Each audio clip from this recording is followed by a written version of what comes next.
Chicos, todos a clase. Comienza la hora de historia con Felipe Piña por la Radio Municipal de Florencio Varela. Arrancamos como cada jueves un nuevo programa. Soy Romina Galcerano y estamos en la hora de historia. En otros programas ya hemos hablado sobre Güemes y sus gauchos. En la tarde de hoy el profe Felipe Piña nos cuenta su historia a fondo. Las preguntas estarán a cargo de los y las estudiantes del Colegio San Martín de Florencio Varela, quienes también realizaron un informe sobre los pibes del Santa. Si vas en el auto y querés sintonizarnos, lo puedes hacer a través de FM 87.9. Si estás trabajando en una oficina o en un local comercial, nos buscas en internet www.radiomunicipalfb.gov.ar. Y si estás por la calle y tenés auriculares a mano, podés descargarte la aplicación Radio Municipal FB. La Radio Municipal es una radio audiovisual. Para poder vernos, tenés que entrar a nuestro Facebook Radio Municipal FB. Y si te lo perdiste, lo podés revivir por nuestro canal de YouTube Radio Municipal FB. Antes de comenzar la clase, vamos a una pequeña tanda y enseguida volvemos. Vamos al recreo. Y enseguida volvemos a la hora de historia. Todos los clásicos y la música de las mejores épocas suenan en Top Secret. Top Secret, viernes a las 20 horas por la Radio Municipal.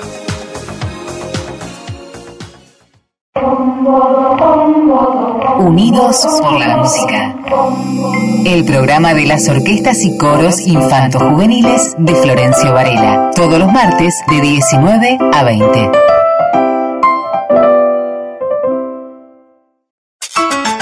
Sumate cada lunes con Justo Lamas y Daniela Benítez Kauer a partir de las 10 de la mañana al programa El País que Merecemos, para contagiarte toda la buena onda y principalmente las ganas de ayudar.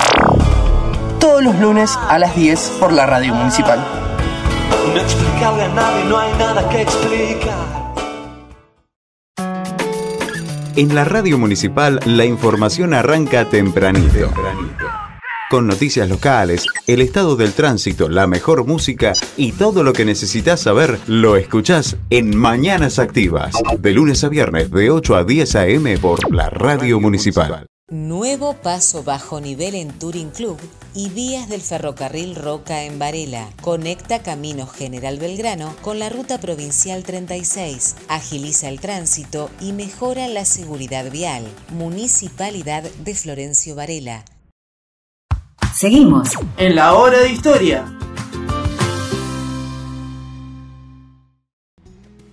Estamos de regreso en la hora de historia por la Radio Municipal de Florencio Varela. Agendanos en WhatsApp 11 68 98 75 92 y mandanos tu mensaje. Ahora le damos el espacio al profe Felipe Piña para que nos cuente quién fue Martín Miguel de Güemes. La hora de historia. Hola, ¿cómo les va? Acá estamos nuevamente en la hora de historia, este programa que hacemos con mucho cariño para la Radio Municipal de Florencio Varela, siempre en colaboración con alguna escuela, algún colegio de la zona. Hoy nos toca hablar de un gran patriota, Martín Miguel de Güemes, una persona que por haber nacido en Salta y por ser un caudillo ha quedado relegado en las conmemoraciones históricas. Se lo ve como un prócer local, ¿no? Cuando en realidad fue una de las personas más importantes de la guerra de independencia.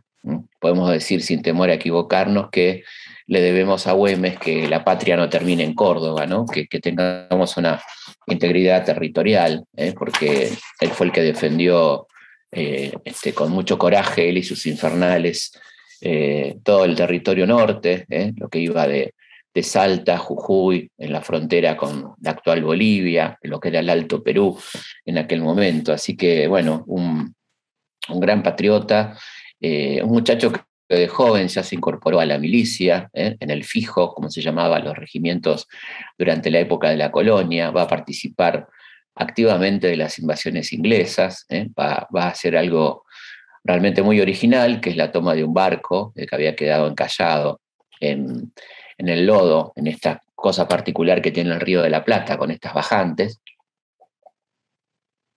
El mando de un grupo de jinetes va a tomar el Justin, un barco inglés, y a toda su tripulación y a la oficialidad. Así que ahí comienza a destacarse el querido Martín Miguel de Güemes.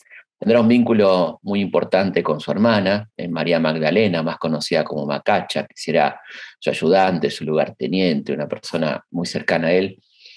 Una de las batallas que lo ponen en el candelero y que realmente demuestran su capacidad organizativa y su coraje y su capacidad estratégica fue Puesto del Marqués, donde los españoles quedan absolutamente en retirada.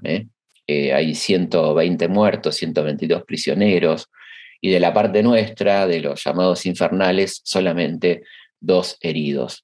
San Martín inspecciona la zona y dice lo siguiente: primero lo felicita y lo deja a cargo de la defensa de esa frontera norte, y dice que aprueba el método de guerra que está usando, que es el método de guerra de guerrillas, guerra de recursos, que San Martín había conocido y empleado muy fuertemente en la guerra española, la guerra de la independencia de España, la guerra de los españoles contra Napoleón. Ahí se usaba mucho la táctica de guerra de guerrillas. Y dice San Martín: no empeñar jamás una acción general con todas las fuerzas de su mando, y solo acciones parciales, de las que sin duda sacará ventaja, que aunque pequeñas se multiplicarán y hará de crecer, al contrario, ganará opinión y partido, y al fin tendrá un resultado igual a una batalla ganada. Aprobando absolutamente esta guerra de guerrillas, ¿no? Güemes trata de que el director Álvarez Thomas, ya estamos hablando del año 15, apruebe sus métodos, le mande recursos, le mande armas, cosa que no va a conseguir lamentablemente, y le manda una carta muy afectuosa al director supremo, donde le comunica que acaba de crear la división infernal de gauchos de línea. Dice: aquí en esta provincia de Salta tiene vuestra excelencia 4 o 5 mil campeones abrazados con el sagrado fuego de la libertad de la patria y altamente entusiasmados con el patriotismo más puro e incorruptible. Están acostumbrados a vencer. Expelieron a los enemigos de esta ciudad y la de Jujuy, y con la batalla de Puesto Grande los obligaron a desocupar las provincias de Potosí y Charcas, sin que el ejército auxiliador tuviese la pérdida de un solo soldado o descargase un tiro de fusil. Lamentablemente, el director supremo, con todo su centralismo, su porteñismo, dice: el gobierno no encuentra motivo para crear en Salta un cuerpo de línea, que allí no hace falta, que si consistiera en esto arruinaría nuestros escasos fondos con el aumento de oficiales, cuando el ejército del Estado tiene su completo y una baja grande de plazas, y que en esta virtud no aprueba la propuesta que hace. ¿Qué hace Güemes frente a este rechazo absurdo, ¿no? Que había sido aprobado por San Martín? Bueno, continúa por su cuenta, ¿no? Continúa con la creación de los infernales y sigue adelante con esta lucha extraordinaria. Van a ser unos 6.000 gauchos que van a estar divididos en partidas de unos 60 aproximadamente. La táctica era muy interesante, ¿no? Era golpear y salir, y el enemigo se sentía permanentemente amenazado, ¿no? Porque los gauchos conocían perfectamente todos los vericuetos del monte, por lo tanto atacaban y desaparecían, y los españoles nunca sabían de noche, de día, cuándo iban a ser atacados, ¿no? Una táctica extraordinaria. ¿Y cómo era Güemes, no? Esto lo dice José María Paz en las famosas memorias, un hombre que lo trató y lo conoció. Poseía la elocuencia peculiar que arrastra las masas de nuestro país. Principió por identificarse con los gauchos. Desde entonces empleó el bien conocido árbitro de otros caudillos de indisponer a la plebe contra la clase más elevada de la sociedad. Cuando proclamaba, solía hacer retirar a toda persona de educación y aún a sus ayudantes, porque sin duda se avergonzaba de que presenciasen la imprudencia con que excitaba a aquellos pobres gentes a la rebelión contra otra clase de la sociedad. Bueno, fíjense la mirada de Paz, ¿no? Que se horroriza del discurso clasista que tenía el querido Martín Miguel de Güemes.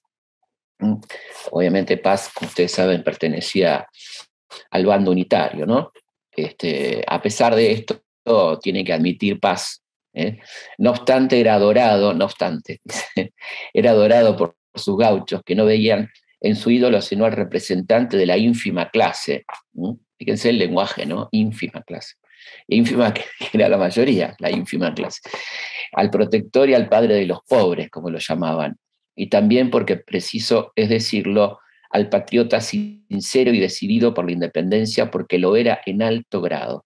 Él despreció las seductores ofertas que los generales realistas hicieron permanentemente. Tuvo la gloria de morir por la causa de su elección, que era la de América entera.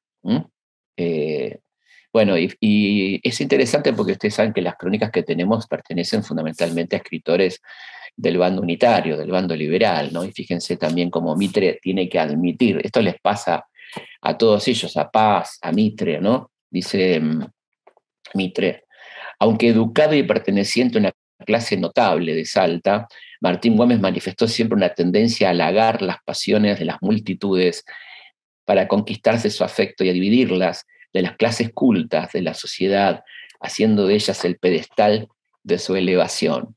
Es interesante, porque no podemos dar por hecho, ¿no?, esto de las clases cultas. ¿Por qué son cultas las clases cultas e incultas las clases no cultas? ¿Quién tiene la culpa de la cultura de uno y de la incultura de otro? Porque acá, en este discurso mitrista, que es un discurso que circula y hoy pertenece al cotidiano periodístico, digamos, pero estamos hablando de hace muchos años, ¿no?, cientos de años. Fíjense cómo se distingue. La clase culta es la que tendría todos los derechos por su pertenencia al sector social, porque está educada, y la inculta, por ser no educada, no tiene derechos, ¿no? La clase ínfima, decía Paz, la clase inculta, dice Mitre. Lo que no dicen es por qué esta clase es inculta, ¿no? ¿Quién tiene la culpa de que esta clase sea inculta? Obviamente los cultos, lo que él llama los cultos, que no tenían ningún interés en que esta gente se eduque. Una mirada muy, muy diferente tenía nuestro querido Manuel Belgrano, contemporáneo, por otra parte, cosa que no era Mitre, sí era Paz. Y es muy lindo lo que dice Belgrano. Hace usted muy bien en reírse de los doctores. Sus vocinglerías se las lleva el viento. Mis afanes y desvelos no tienen más objeto que el bien general, y en esta inteligencia no hago caso de todos esos malvados que tratan de dividirnos. Así pues, trabajemos con empeño y tesón, que si las generaciones presentes nos son ingratas, las futuras venerarán nuestra memoria, que es la recompensa que deben esperar los patriotas. Y también es muy interesante lo que dice el médico personal de Belgrano, el doctor Richter, aquel médico al que Belgrano le termina pagando con su reloj por no tener un centavo. ¿Se acuerdan que ya hemos contado, ¿no?, los últimos días de Belgrano, que lo conoció y lo trató a Güemes? En una palabra, el mejor ejército que había salido de Lima se haya reducido al más deplorable estado por el solo esfuerzo de esta provincia, o sea, por Salta y por los infernales. Y sin embargo, usted no podrá creerlo, los enemigos de Güemes en Tucumán crecen en proporción de los sacrificios que él hace para defenderlos. En verdad, se sienten movidos por la envidia, que, como usted sabe, es la pasión que gobierna a estos naturales. Él poco se cuida de todo eso. Atiende a lo que debe hacer, come asado cuando puede procurárselo, anda medio desnudo, sin un peso para comprar vino, pan o aguardiente. Rara vez duerme bajo techo y deja a la calumnia inventar cuantas historias se le antoje. Muy linda la semblanza del querido doctor Richter, ¿no? Mientras tanto, ¿qué pasaba con el ejército oficial que decía Álvarez Thomas que había que cuidarlo, que había que ahorrar dinero, ¿no? Belgrano lo visita a Rondó y queda realmente asqueado, ¿no?, asombrado de lo que ve. Dice, al llegar el general Rondó, que era el jefe del ejército del norte, le hizo una visita en su campamento de Jujuy, en vísperas del día que esperaba ser atacado. Me recibió en su tienda de campaña, donde estaba instalado de una manera verdaderamente oriental, con todas las comodidades de un serrallo, ante la multitud de mujeres de todos los colores. Me obsequió con dulces, diciendo que en un país tan devastado y en vísperas de un día de batalla, debía excusarlo si no podía ofrecerme manjares que puedan encontrarse en el cuartel general de Europa. Chocado yo por la ostentación con que trataba de exhibir su lujo amanerado, le respondí que por el contrario me sentía muy sorprendido ante todo lo que tenía delante de mí y ciertamente asqueado. Este era el ejército que no permitía la creación de un ejército tan notable y auténtico como el de los infernales Güemes. Por otro lado, Martín Miguel de Güemes va a ser elegido gobernador por su pueblo, gobernador de Salta, un notable gobernador que va a tener participación muy interesante, por ejemplo, en el Congreso de Tucumán, con sus delegados, va a favorecer, a apoyar la propuesta de Manuel Belgrano de un rey inca, ¿se acuerdan esa monarquía incaica? Y va a apoyar, por supuesto, la declaración de independencia, ¿no? Él hace una proclama que lee ante sus gauchos y dice: a ningún concurrente se le obliga, en oposición a su voluntad, a prestar juramento dignamente mandado por el soberano Congreso. Cualesquiera que no quisiera celebrarlo, se declare, bajo la firme confianza que empeña su palabra de honor al que quisiera aún seguir la dura dominación del rey de España, sus sucesores y metrópoli, sin que se le infiera el menor perjuicio ni en su persona ni intereses. Eso sí, se le franquearía libre pasaporte para su retiro inmediato de los dominios de Europa, entre comillas, y con mucha ironía, ¿no? Esto era Güemes. Me parece que es muy interesante esta descripción. Me parece que elegimos para este programa testimonios de la época para ubicarnos, ¿no?, en qué se decía de él. Y esta persona que no lo quería para nada, a Güemes, que es José María Paz, dice, sin embargo, no tenían los invasores más territorio que el que materialmente pisaban. Y aunque la caballería del ejército real había hecho considerables adelantos, no por ello fue más feliz en esta guerra de detalle a que eran provocados sin cesar. En un combate regular era indispensable la superioridad de la caballería española, pero después de agotar sus fuerzas ensayando cargas sobre unas líneas débiles que se les escapaban como sombras fugitivas, concluía por haber sufrido pérdidas considerables en esas interminables guerrillas sin haber obtenido ventaja alguna.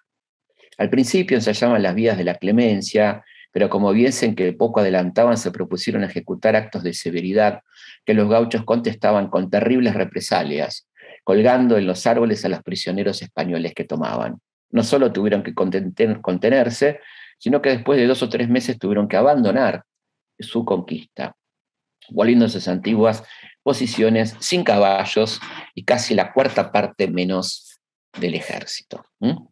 Y esto también decía García Camba, que era el militar que enfrentaba a Güemes, en unas memorias muy interesantes. Algunos caballos ocultos en el bosque cayeron repentinamente sobre dichos tiradores, y no solo los mataron, sino que los despojaron de una celeridad que solo comprenderán los que sepan que aquellos jinetes no necesitan apearse para desnudar un muerto, ni para recoger del suelo un real de plata. Era proverbial, como cuenta el propio general español, esta destreza, ¿no?, de los infernales por el color de su poncho, infernales por cómo lo volvían loco a los españoles y cómo fueron derrotándolo, ¿no? Es interesante hasta dónde llega la fama de la guerrilla de Güemes. Hay en la biblioteca del oficial del Círculo Militar está publicado un trabajo de un general yugoslavo, que hasta ahí llega la fama de Güemes, que se llama La guerrilla en la guerra. El general mayor Radulovic dice en ese texto sobre la guerra de guerrillas en general, pero que toma como ejemplo a Güemes, una descripción que es muy interesante, ¿no? Dice: las montoneras de Güemes hicieron una guerra sin cuartel que ha pasado a la historia como la guerra gaucha. Cada uno de los miembros serviría de modelo para fundir en bronce la estatua del soldado irregular, del guerrillero. Bien montados, hicieron de sus caballos su principal arma de guerra. Con pobrísimos aperos o simplemente en pelo, cargaban con el ímpetu de una luz, causando pánico y muerte en las filas adversarias, para retirarse luego perdiéndose en la maraña de la selva o en sinuosidades del terreno. Por último, es justicia recordar que la guerra la llevaron a cabo los gauchos argentinos. Presenta la curiosa característica de que entre sus filas se batieron también mujeres estupendas, como la teniente coronel Juana Zurduy, esposa del famoso caudillo Manuel Asensio Padilla, María Magdalena Güemes de Tejada, hermana del general, y Andrea Zenurraza, que cual nuevas amazonas montaron a caballo y empuñaron la lanza para cargar al lado de sus hombres con el mismo ímpetu y desprecio por la muerte. Las montoneras de Güemes nacieron en la decidida voluntad de los pobladores norteños de poner una barrera infranqueable a la penetración española.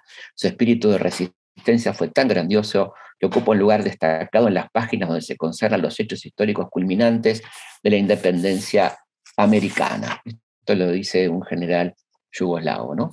Otro elemento importante es que sin la acción de Güemes en el norte hubiera sido imposible que San Martín cruzara los Andes, ¿no? Él se encargó de detener, de contener 9 invasiones españolas y le permitió a San Martín conformar su ejército de los Andes y preparar la campaña a Chile.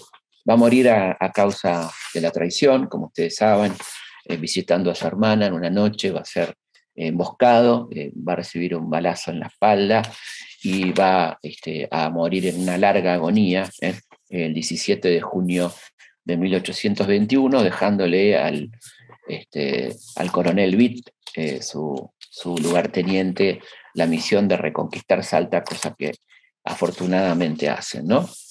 Mientras tanto, la Gaceta de Buenos Aires, que era el diario oficial de la época, estamos hablando ya del año 21, la época de Martín Rodríguez Rivadavia, muy lejos de las ideales americanistas y revolucionarios de su fundador, Mariano Moreno, ahora el diario oficialista de los unitarios liberales, titulaba la Gaceta de Buenos Aires: «Murió el abominable Güemes al huir de la sorpresa que le hicieron sus enemigos.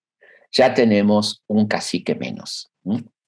Bueno, y así termina esta historia de este hombre extraordinario, que afortunadamente dejó la herencia de seguir luchando, y el pueblo de Güemes, el pueblo salteño, va a recuperar la ciudad pocos días después de su muerte. Vamos a pasar a las preguntas. La hora de historia. Vamos a pasar entonces a las preguntas del Instituto Don José de San Martín, el docente Pablo Splavsky y estudiantes de sexto primera. Hola, soy Franco Gabriel Lafuente y mi pregunta es: ¿cómo hizo Güemes para reclutar a la tropa conocida como los Infernales y qué características los hacían tan efectivos en combate? Bueno, lo reclutó entre la propia población gaucha, que él conocía muy bien, que lo respetaba mucho, y fueron hombres, mujeres, niños, una verdadera guerra popular, la guerra gaucha, como se decía.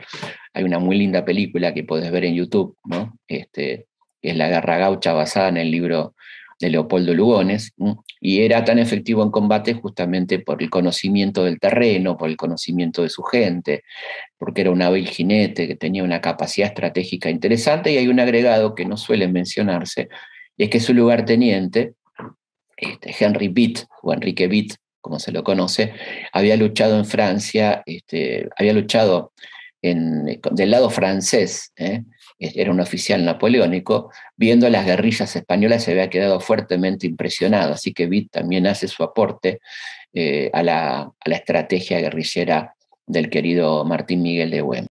Mi nombre es Día Fernanda, alumna del Colegio San Martín, y mi pregunta era: si Güemes formó su ejército con los gauchos de la región, ¿cuál fue la razón por la que los eligió a ellos? Bueno, porque consideraba que eran patriotas, valientes, grandes jinetes, dispuestos a todo para defender la patria, porque además los benefició con tierras, los cuidó a sus familias, ¿no?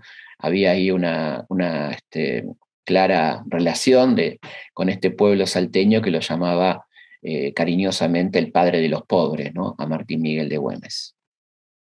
Hola, mi nombre es Estefanía Correia, soy alumna del Colegio San Martín y estoy cursando último año de secundaria. Mi pregunta es: ¿cómo hizo Güemes para financiar su campaña, ya que no disponía de fondos? Una de las cosas que hizo Güemes fue un sistema impositivo muy duro, que le imponía cargos a los terratenientes salteños, a la gente más poderosa y particularmente a los europeos. Con ese dinero logró financiar el ejército, además que se nutría en esta capacidad de combate de las armas del enemigo, ¿no? Gran parte de las armas del ejército infernal provenían de captura de armamento al enemigo. Vamos al recreo. Y enseguida volvemos a la hora de historia. Más luminarias en Varela. Recambio y colocación de luces LED en distintos barrios. Más seguridad. Embellecimiento de plazas y acceso al distrito. Ahorro energético y cuidado del ambiente. Municipalidad de Florencio Varela. Obra de entubamiento del Arroyo Jiménez en Varela. 19 cuadras lineales, 14 nuevas cuadras de asfalto. Evita anegamientos e inundaciones. Mejora la circulación y cuida el ambiente. Municipalidad de Florencio Varela. El deporte varelense tiene un solo lugar. Tribuna Varelense. Toda la información deportiva a nivel local, nacional e internacional. La escuchás los martes y viernes a las 14 horas por la Radio Municipal. Impacto musical. Las noticias de tus artistas favoritos, curiosidades y más. Escuchanos todos los viernes de 18 a 19 horas. Toda la movida del trap está en Zona Urbana. Lunes de 19 a 21 horas por la Radio Municipal. Estás escuchando La Hora de Historia. Gracias Felipe Piña por ser parte de la Radio Municipal. Ahora sí te vamos a presentar el informe de los chicos de sexto primera del Colegio San Martín de Florencio Varela, quienes realizaron una investigación audiovisual sobre los pibes del Santa, rescatando las historias de Ángel, Silvia y los hermanos Zurita. La Hora de Historia.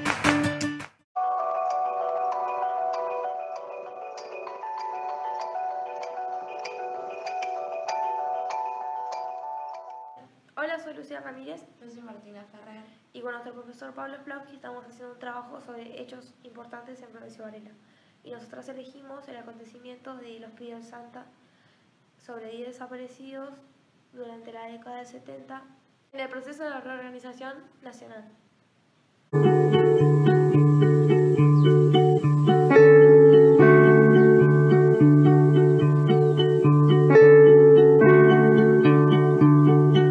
Para ponernos un poco en contexto de la situación del colegio en ese momento, el director en esa época se llamaba Tino Rodríguez, que muchos de los profesores y alumnos lo consideraban una persona muy estricta, era considerado un dictador y también era muy amigo en ese momento del que era presidente, Jorge Rafael Videla. Alumnos y profesores cuentan que a Tino le gustaba subirse en una especie de púlpito en el horario de las formaciones para así dar sus discursos. Esta le daba una especie de superioridad donde él se sentía una persona más importante que los demás. Bueno, muchos de los alumnos y alumnas contaban en entrevistas que al director les gustaba humillar a los alumnos en frente de otros.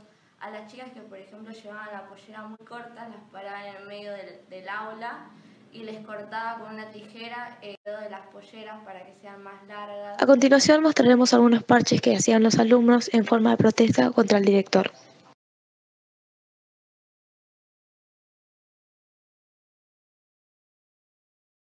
Tino Rodríguez consideraba que Videla era un héroe nacional que nos había salvado a todos en ese momento.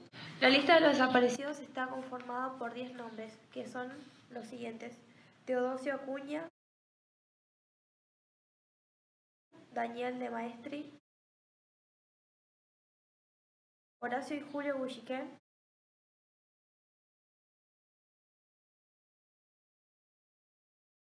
Ángel Lula,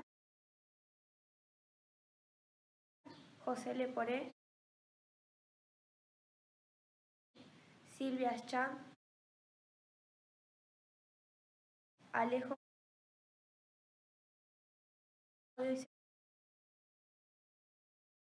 Sergio Zurita.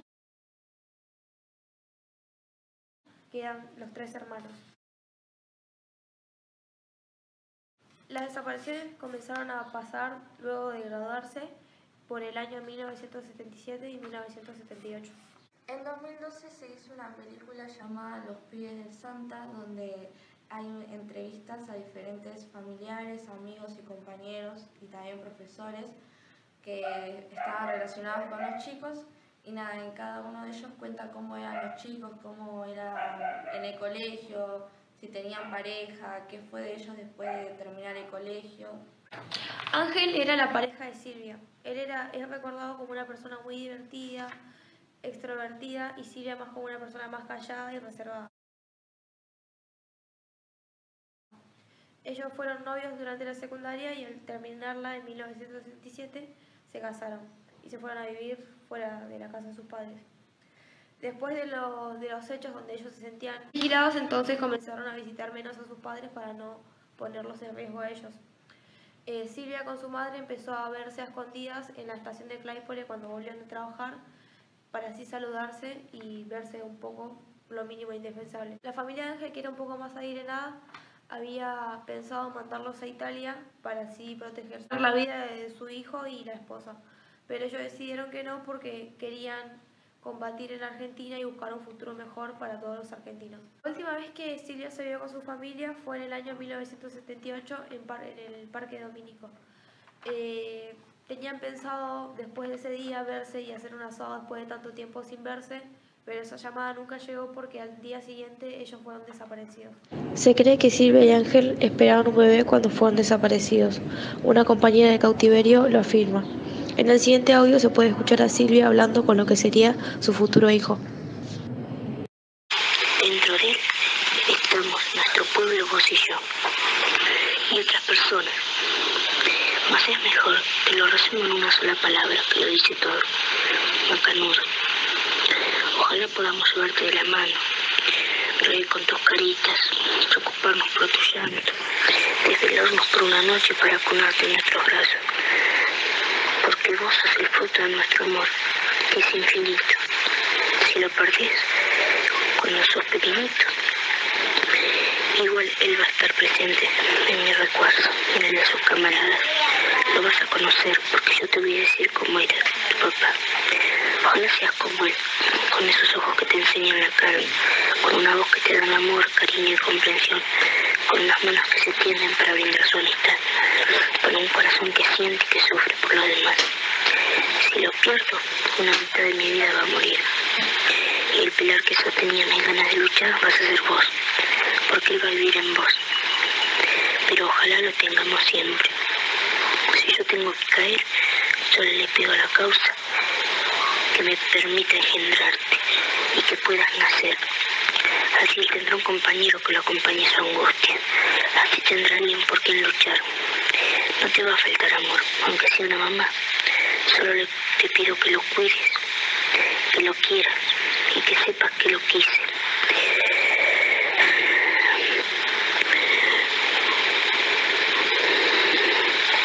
Y si te quedas solito, sin tu papá y tu mamá, nuestros amigos te cuidarán, te darán amor y te enseñarán a luchar.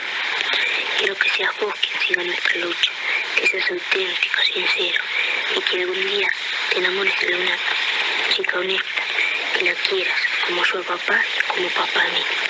Sabes que sos la esperanza de la nueva sociedad, de un sistema justo. Si nos perdés a los dos, te dejamos como herencia amor, espíritu de lucha y un camino preparado para que puedas ver la revolución y el pueblo contento. Ojalá podamos, tu papá y yo, verte luchar, amar a una mujer y tener hijos de amor. Ojalá podamos tenerte, jugar, cuando un pequeño enseñarte a caminar.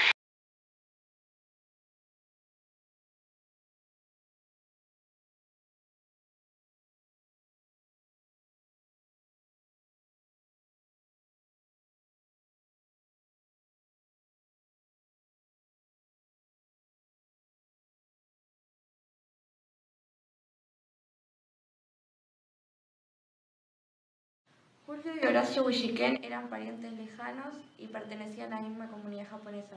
Igualmente ellos de chiquitos siempre estuvieron juntos, ya que tenían el mismo entorno y pasaban todas las tardes juntos. Ambos eran militantes y fueron al mismo colegio, el Santa Lucía, y vio por última vez en noviembre de 1977. Las familias cuentan en la entrevista que le hicieron en la película que no se sintieron apoyados por el municipio de Florencio Varela ni tampoco por la sociedad japonesa en la que ellos formaban parte.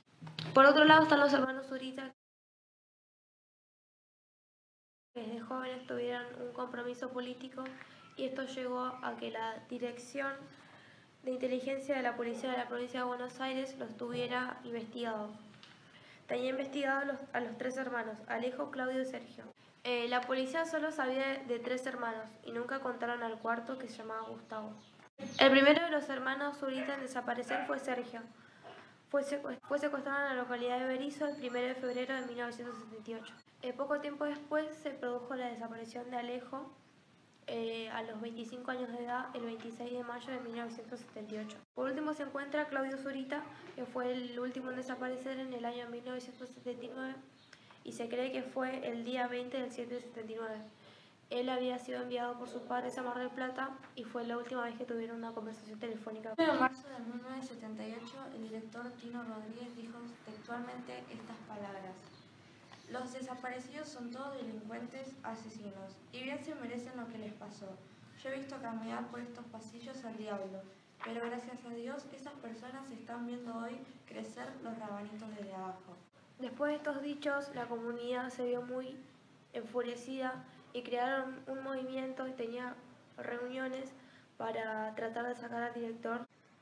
En noviembre de 2006 se logró instalar en el Instituto Santa Lucía un mural con fotos de los chicos. Fue una gran lucha de parte de los familiares y de los derechos humanos para no olvidar lo que había pasado.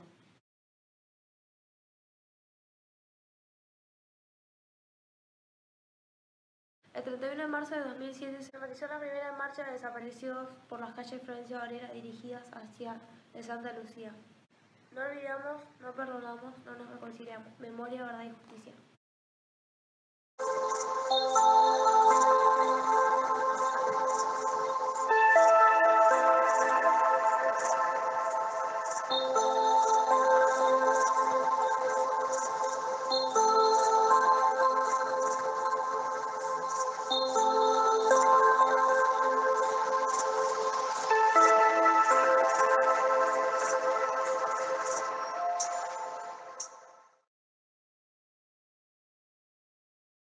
Seguimos en la hora de historia.